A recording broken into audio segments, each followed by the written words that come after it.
Good morning. Welcome to Angel Wallace Productions and God's Grace on Thee. Today's reading is from the Pre-Flight Instructions for the Phoenix, Volume 1, by Jesus Sananda, Lord Michael, and Saint Germain. Let us begin. Chapter 23, September the 19th, 1991. The Power of Unity. Greetings, my precious little sister Jathea. I am Sananda. You may refer to me as Jesus Christ, Isu, or Emmanuel. You are the children lost and found of our Father, whom we the hosts call Aton, the One of Light, and whom you may call God. I come in the service and glory of God, Aton, the one Creator, the mind cause of all creation. I am sent to reclaim his lambs who so desire to move closer through knowing within the I Am presence of the One. We of God's hosts are many who come to bring you the Word. We come from many dimensions, both seen and unseen by earth, physical, human. We come to show you the way out of the dark abyss of illusion of separation called physical, and into the glory and power of unity of purpose and desire. Unity, the state or fact of being one, something that is wholly united, complete within itself, a state or quality of mutual understanding and harmony, the harmonious agreement of parts or elements into one united whole. Can you attain this quality of mutual understanding and harmony on earth physical? Most certainly you can, and with much emphasis I say you must, in order to conquer your adversaries who plan to murder and or enslave you humans on earth. United we stand, divided we fall. Remember this statement? If not, I suggest you go find it and read it completely. You must understand how your adversaries have diligently worked to develop division among you, the people. There are so many separate factions of self-interested groups and organizations that you have now a nation or people who cannot agree on anything. And then individuals who could care less as long as their own needs are met. The war between the sexes. You have division between males and females, which in itself has nearly destroyed your species because of the disharmony and unbalance which disunited sexed pairs in creation will always cause. Many ones of you are plainly and simply confused about your own sex identity and how it relates to its equal and opposite sex mate pair. Homosexuality is not a natural, nor is it a balanced paired relationship when the physical sexual act is practiced.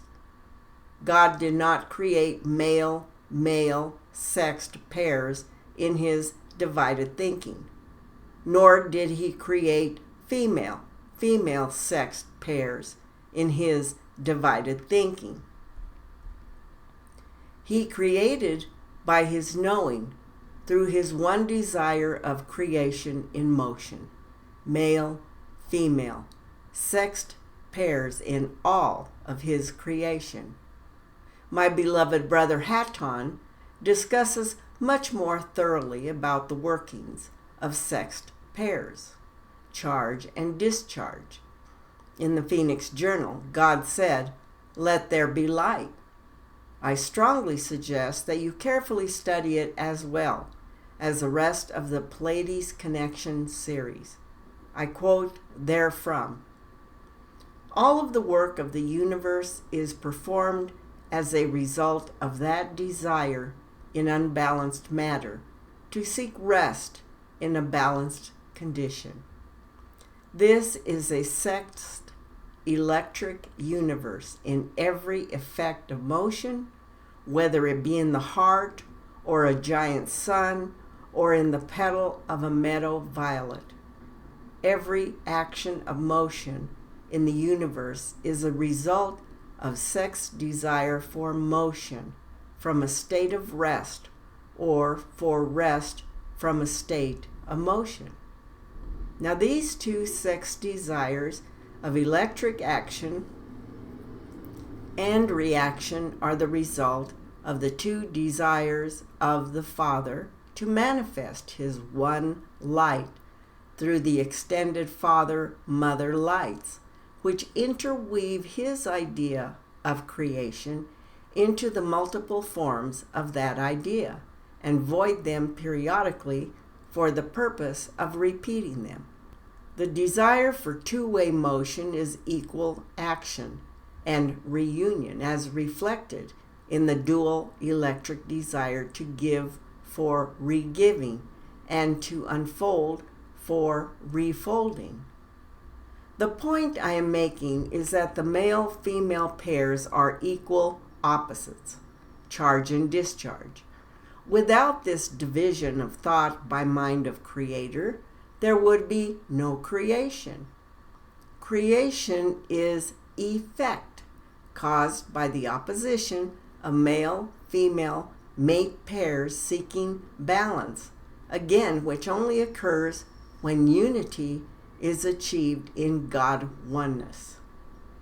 Until men and women completely understand and respect their differences and co-creative responsibilities as sex-paired equal opposites, your species will not create the balance it needs to survive physically and spiritually in harmony. Dominance and surrender.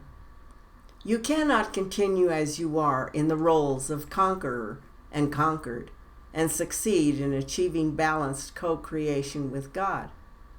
You cannot continue to have a war between the sexes, a war between races and creeds, and a war between cultures and religions and find peace, which only unity with the common, shared equally, purpose can bring. You must rise above the need to dominate and conquer or surrender and be conquered, for in this manner of existence, no balance will be found. When God is shut out by the harboring of feelings such as hatred, greed, and intolerance, your opportunity to receive God knowledge and power is quite diminished. God cannot re-give unto man who only takes from his creation and gives nothing back to God. For man who is dominated by his physical senses, who remains God unaware, feels like he is in quicksand, helpless and powerless to control his destiny. And so he is. Creating unity means establishing a common purpose and a common goal. So as a nation and a planet with two sexes, thousands of religious doctrines, and dozens of races, creeds, and cultures, how do you create unity? First, there must be created by each participating human the desire for unity, with unity representing a shared vision of equal giving and regiving in all transactions and relationships with one another. Only those with a well-defined shared vision can accomplish their objective. Next, you must define your objective. Let us say that your defined objective is total freedom from tyranny, dominance, and surrender existence, and global and individual inner peace, balance, and harmony. Now, how do you go about creating your above objective? First, you must locate the tools and talents you already possess. For example, the Republic of the United States still has the U.S. Constitution, and Bill of Rights, which were documents designed to prevent tyranny within the government and guarantee the individual the opportunity to pursue happiness. Your adversaries cannot conquer you completely until they do away with these documents and the freedoms guaranteed under them. Every human in this land called America, whether they be a Shi or a Christian, Buddhist, Judean, or atheist, or whether they may be Native Indian, white, Asian, Hispanic, or black person, will all reap the horrendous consequences of allowing the loss of the United States Constitution and Bill of Rights. You will become a nation of slaves, ruled by tyrants, and so too will the rest of your world become slaves. Secondly, you must all become knowledgeable about your freedoms granted under the Constitution, so that you have achieved unity of mind, understanding about what you must work to reclaim exactly. Thirdly, you must plan and agree upon a course of action, with each sharing responsibility for actions which work to achieve your shared objective, or reclaiming and preserving this, your Constitution of the United States. Fourthly, in order to truly be successful, there must be an understanding outlined in which all operate under high moral integrity, which of course involves a basic inner understanding and knowledge of the laws of God governing human. For if you seek to ruthlessly fight fire with fire in ways which defy balance, you will die by fire and gain nothing but sorrow, for your objective will be blown away as a feather in the wind. All are one. In order to achieve your first objective as a nation created under God, you must first desire unity between all peoples. In order to do this, you can no longer see yourselves as male versus female, Christian versus Buddhist, black versus white, Republican versus Democrat, for you are all related, and there is only one Creator. Only men and women who remain superstitiously attached to their ignorance of God truth and God knowledge will continue to develop intolerance and disunity and remain as tools of the adversary. It is your choice, my chelas. Can you give love to all your brethren as God does? Do you think your soul essence is more or less important to God? There is a saying, God is colorblind. I say, God created all illusions of color. Do you think that He cares one whit more or less about the color of your skin? He only cares about the real you, your soul essence, which is a part of Him, as He is a part of you.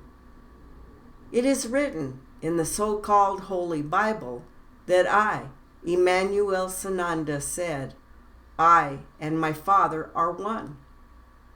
I ask that you meditate upon that statement in the light of Holy God's presence, and you will be given to know the meaning as it relates to you, if that truly be your soul desire. God's chosen people, God's chosen land. The term Israel is used frequently and erroneously in your so-called Holy Bible. And why do I say this? Because in your Bible, it refers to a specific race or so-called race of people. They call themselves Jews. Now, this term was created by your adversary in the 1700s. There actually exist two very different groupings under this title. They are Hebrew, Judeans, and Khazar Zionists. Most Hebrew Judeans believe in and worship God. Most Khazar Zionists are satanic atheists, as is often demonstrated by their amoral and evil actions and behaviors. This subject of the Khazars, Commander Hatton has outlined most comprehensively in several of the Phoenix journals, so I will not comment further, except to say this: God would never choose an entire race or human developed religion above another. For each individual soul growth is judged based upon the works he or she accomplishes, balanced or unbalanced. The term Israel, spelled with the I in lowercase, is the correct term meaning God's chosen. It does not signify a place of tyranny and corruption taken by force from another group of people, which is now called Israel, located in your Middle East. The Republic of the United States of America represents the true Israel because of the document which was created to have a government run for the people, by the people. No other country on your globe was given the opportunity for divine freedom and the pursuit of happiness, such as was outlined in your Constitution and Bill of Rights. Your country is a nation created under God, with many cultures, races, and religions experiencing and sharing these God-given opportunities together. You are also given responsibility for maintaining the checks and balances of your sovereignty. It was never designed to be taken for granted. Your forefathers knew the nature of their adversary who would enslave them. They warned you, the people, endlessly about the threats which were and would be made to the freedoms and instructions for government operation and state sovereignty which they outlaid. Have you listened? It is apparent that most of you have not even had an inkling of the evil tyranny perpetrated against you by your would-be enslavers. And the question remains, will you listen now and take the necessary action in behalf of yourselves and your country? The keys to creating unity, love, knowledge, respect, tolerance, and charity. Love.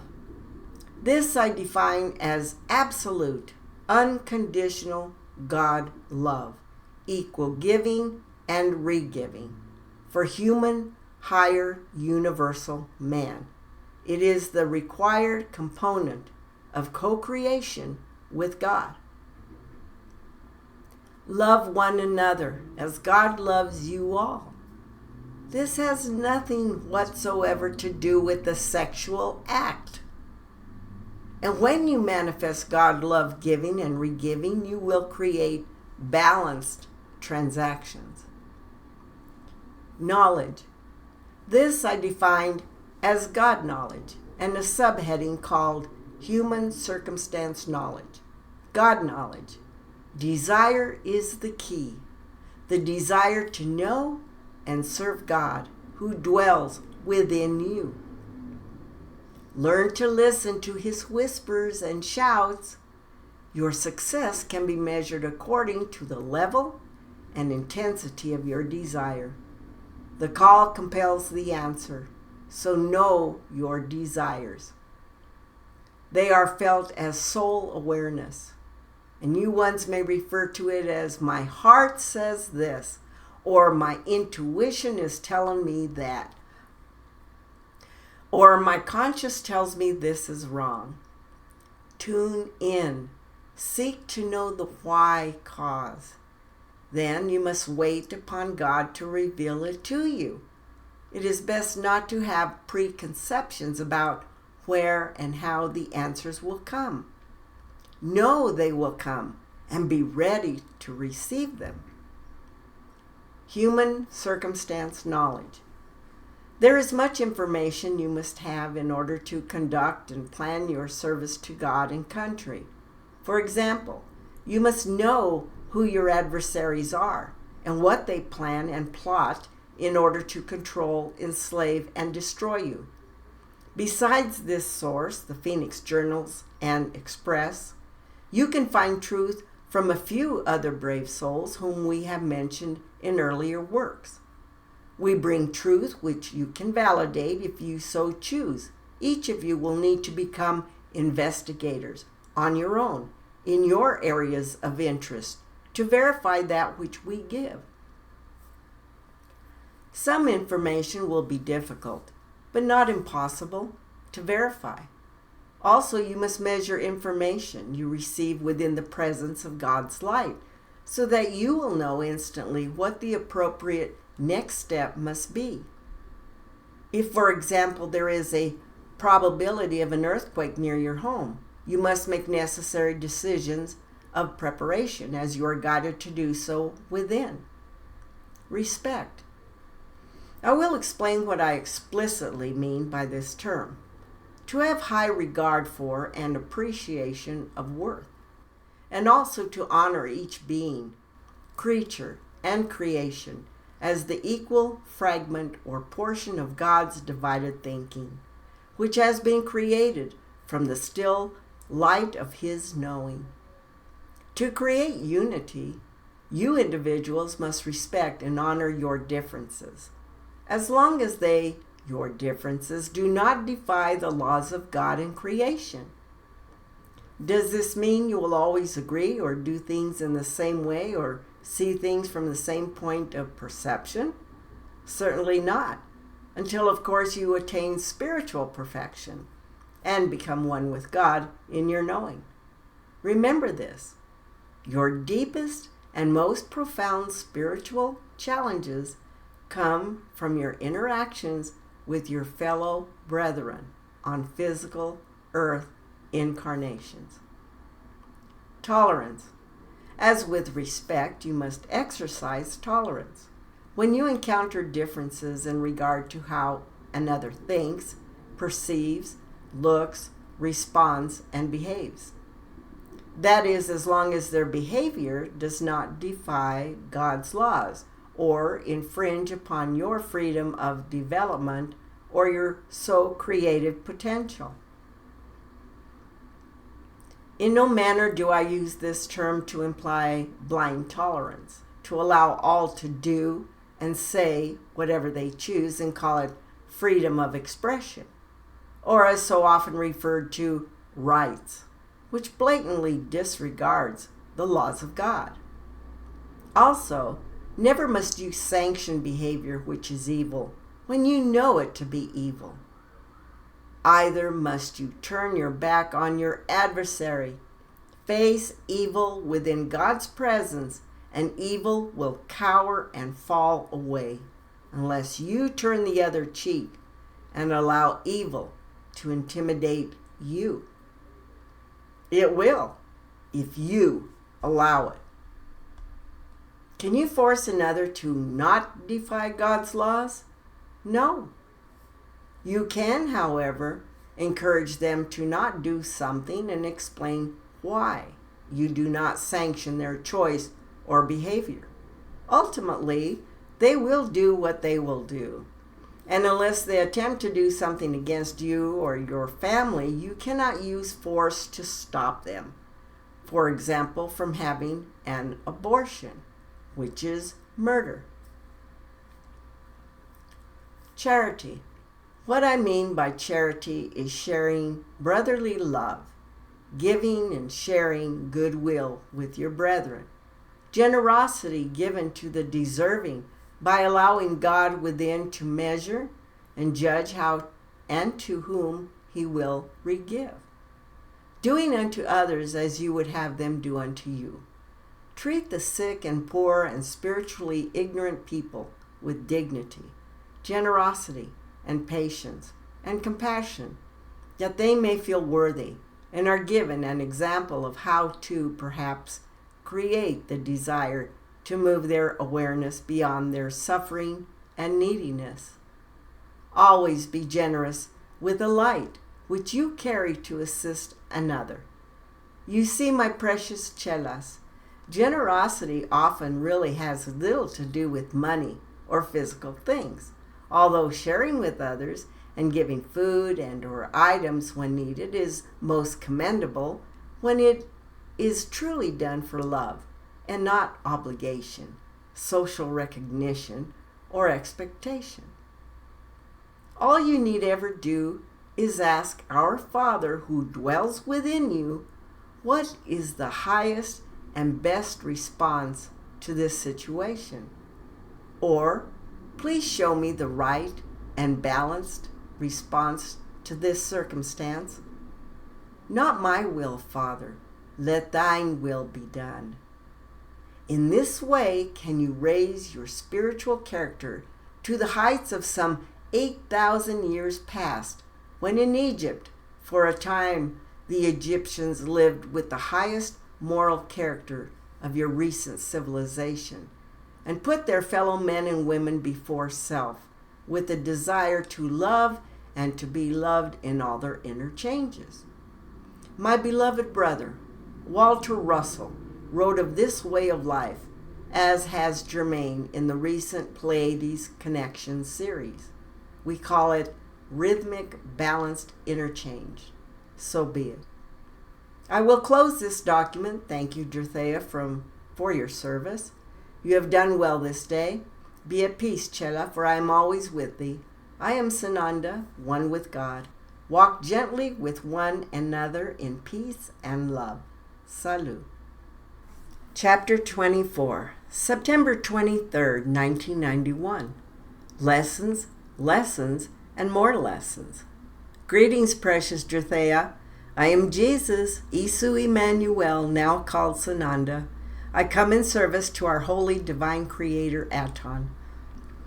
Thank you, precious, for sharing your thoughts and feelings with your brethren who work within this small circle to bring forth the word. No, it is not easy to open self and bear all inside for others to see.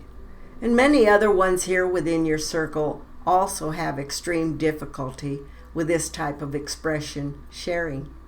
Perhaps your sharing will allow it to be easier for the thoughtful, silent ones to come forth and share as well. These interactions which are participants within are your lessons. Do you see, chelas? The lessons never end, until, of course, we return to oneness with God and no longer express as individual fragments in perceived separation. Thank you for recognizing we of the hosts of God in your thoughts, precious, for in this recognition and honor which you give us, you also must be honored for taking your medicine so graciously. Simply behold the growth and knowledge you have garnered now, which nothing can take from you. You've climbed one more mountain in your road to self-discovery, which leads you on to God-knowing. You cannot do all and be all for everyone. And isn't it a relief to finally acknowledge that you ones need each other to accomplish our goal to get the word of truth to humankind on earth shone? Do you recognize that we of God hosts need you as well? That if you once fall, it is our failure as well. This does not mean that your job cannot be replaced, simply that time is running out for your brethren, and each of you is so precious. We too cannot bear to lose any of you ones who are among God's finest servants and projections for his task. And yet you each have free will, and we cannot interfere with your choices made. Hold it close to chelas. The value of your service is so immense that you must always see the wholeness of the picture, to complete this job in honor. Please do not lose sight of our shared goal and commitment to God, our Father. It is most easy in your humanness to forget why you are here and how valuable is your contribution, however small it may seem to you. The adversary enjoys nothing more than to cause you ones to bicker and resent one another. Remember that the next time you begin to harbor anger or resentment for some real or perceived attack or miscommunication by another in your cycle. Some of you are just waiting to be victimized, often completely misperceiving the intent of another or others. Please, do not hold these hurt feelings. And at the same time, give each other the benefit of the doubt and calmly ask them to explain what they mean by whatever it is they said or did to offend you. Effective communication does take tremendous work in your illusion simply because you can speak one thing and mean something entirely different. Whereas God's universal language of light does not leave room for misinterpretation or miscommunication. It comes directly from soul conscious level, or as you may know it, the heart. But on this dimension, one of your lessons as human is knowing what it is in your heart place and then being able to communicate it accurately and effectively. That is one reason why illuminates of your past have said, "Know thyself." For it is easy to lie to self, and it truly takes the desire and courage to really be honest with self in order to come into knowledge and understanding. I must relieve Druthea to rest. Be at peace, precious. The lessons and testing seem to be worse for you, but remember, God never gives more burden than any can handle, and He will carry you if need be. Each one of you feels inadequate at times. This too is a lesson. I love you greatly, precious Chelas. Druthea, thank you for your service, for though you know it not, you truly are a gift of God. So be it.